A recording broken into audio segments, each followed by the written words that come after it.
What about the mention of famous people? See, we're building a cumulative case here. Famous people like who? Well, like Herod the Great. This guy was the real sicko who killed all of the baby boys under the age of 2 during the birth of Jesus. Do we know who he is? Certainly we do, from extra-biblical literature, also from coins that were minted in the name of Herod the Great. And we found, one archaeologist found, the tomb of Herod the Great. So we literally have Herod the Great's bones in a tomb that dates to the time period. What about Archelaus? Archelaus was that cruel ethnarch, ethnic meaning like a people group, and arche meaning a ruler. So Archelaus was one of the ethnarchs, one of the rulers in Israel that ruled over the people of Israel. Do we know who he was in secular history? Yes, we do. We have coins minted in his name, Archelaus. And he only ruled for a short amount of time in Israel. What about the tetrarch Herod Antipas? Tetra meaning 4 and arche meaning rule. So he ruled over a quarter of the land of Israel. And Herod Antipas, we have coins minted in his name as well. What about Pontius Pilate? He was the governor from AD 26 to AD 36 who ruled over the entirety of Judea in particular and Israel in general. Who is Pilate? Well, we didn't know about him from extra-biblical concrete sources, so to speak, until we found what is called the Pilate inscription, which is a little inscription that says, "To Tiberius, Pontius Pilate, prefect of Judea." I believe this was found in the 60s, the so-called Pilate inscription. Now, what's interesting about this is that when we read from Tacitus in Book 15, Section 44, Pilate is mentioned. So a Roman historian, Cornelius Tacitus, mentions Pilate, but he calls him the procurator. The procurator. The real term was prefect. This is the term that goes back to the 1st century. So by the time of AD 110, 115, Tacitus has already gotten the title wrong because in the early 2nd century, these governors were called procurators. But in the 1st century, they were called prefects. Guess which term the New Testament authors use to describe Pilate? The wrong term from the 2nd century or the right term, prefect, from the 1st century? They use the term prefect. They get it right, even though just decades later, the term was wrong by no one less than the historian of the eminence of Cornelius Tacitus. What other famous people do we meet in archaeology? Well, Caiaphas. He is the high priest that was the high priest during the during the life and times of Jesus of Nazareth. Caiaphas is known from archaeology. We have the Caiaphas ossuary. The Caiaphas ossuary. This was found in 1990. And an ossuary, in case you're wondering, is essentially a little bone box. When Jewish people died, they waited up to a year for the flesh and the skin to decompose, and then the family would collect the bones and put them into a little bone box, waiting for the resurrection of the dead. This incidentally makes sense of that statement. I believe it's in Luke chapter 9, I could be wrong, where Jesus says, "Let the dead bury their dead." I need to go bury my father. Well, let the dead bury their dead. It seems pretty insensitive, doesn't it?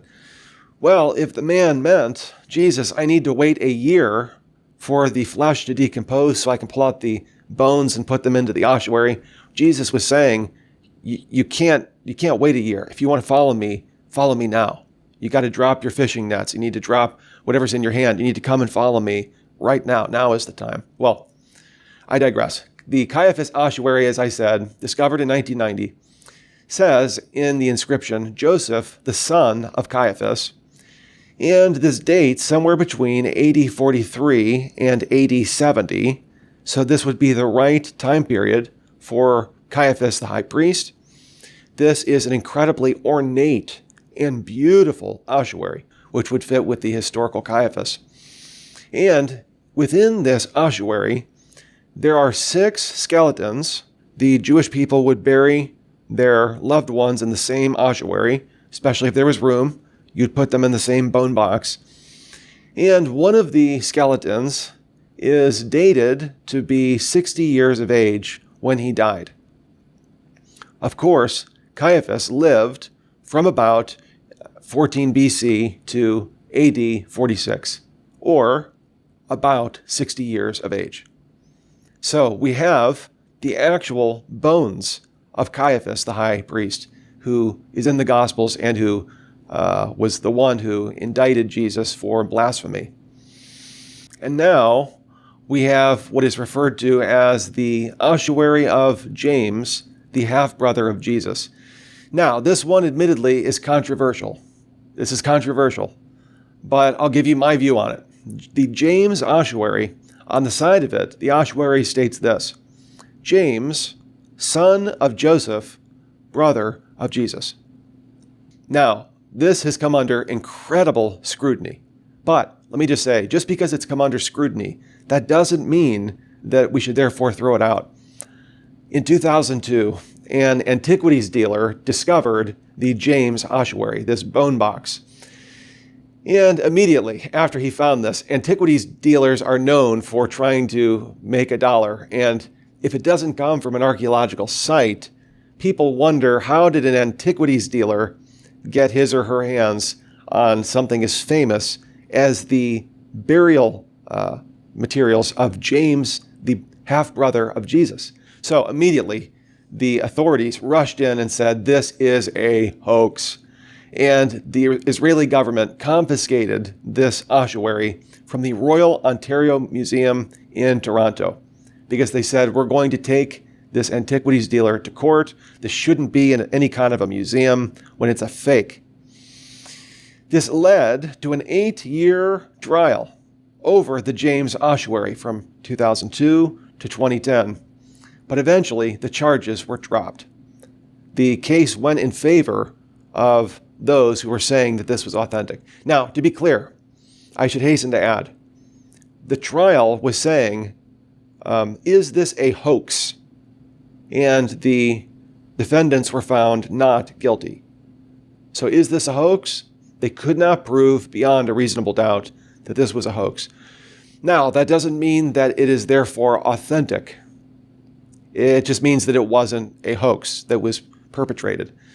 Now, it seems to me that if it's not a hoax, then it must be the real deal. But I just don't want to overstate the case because we could get into trouble there.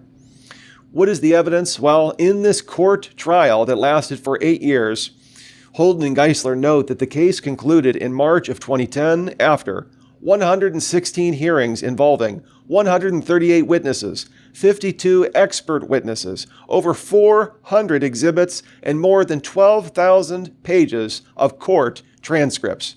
This was looked at scrupulously by experts and authorities, and this was found to be not a hoax. I'm in good company when I believe that this is the legitimate ossuary of James, the half-brother of Jesus. For one, James was very well known. He's mentioned by Josephus in chapter 20 of his work, The Antiquities of the Jews, where he mentions James, the brother of Jesus, the so-called Messiah. He was known in the early church. If you read your book of Acts, you see that he is a prominent figure. He's called a pillar of the early church. It would make sense that his burial remains would be known. We'll put it that way.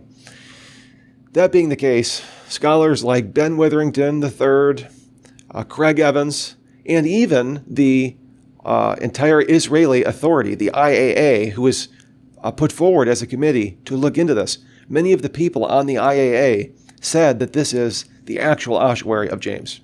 All right, why? Why would we say that?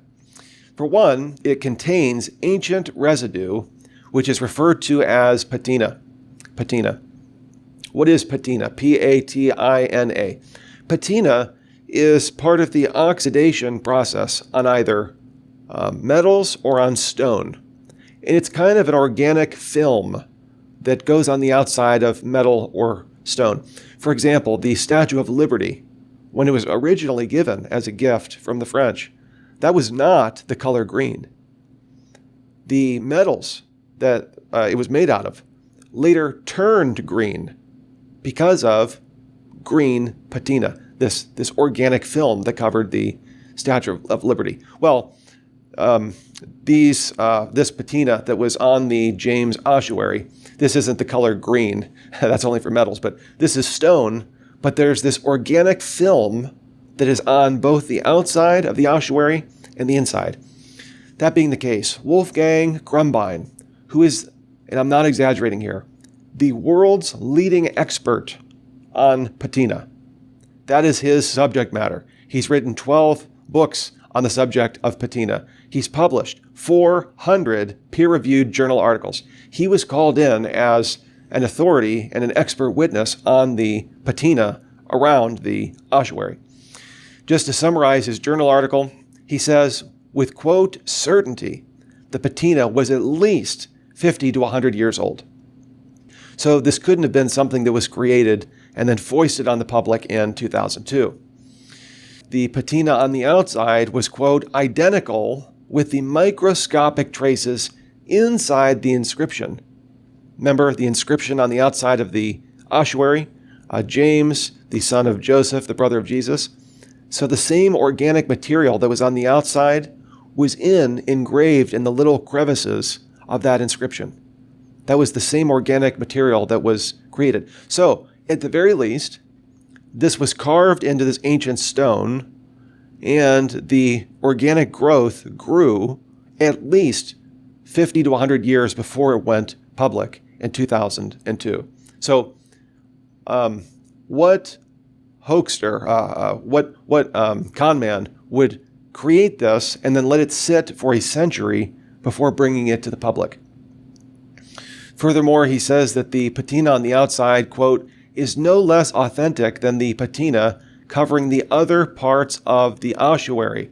But here's what's interesting. According to the IAA, those who looked into this, they acknowledged that the patina on the inside was authentic. If you accept the residue on the inside, then the stuff on the outside needs to be accepted as well. The conclusions noted in the reports originate from a series of errors, biases, mistaken premises, use of inappropriate methodology, mistaken geochemistry, defective error control, reliance on unconfirmed data, and disregard of information.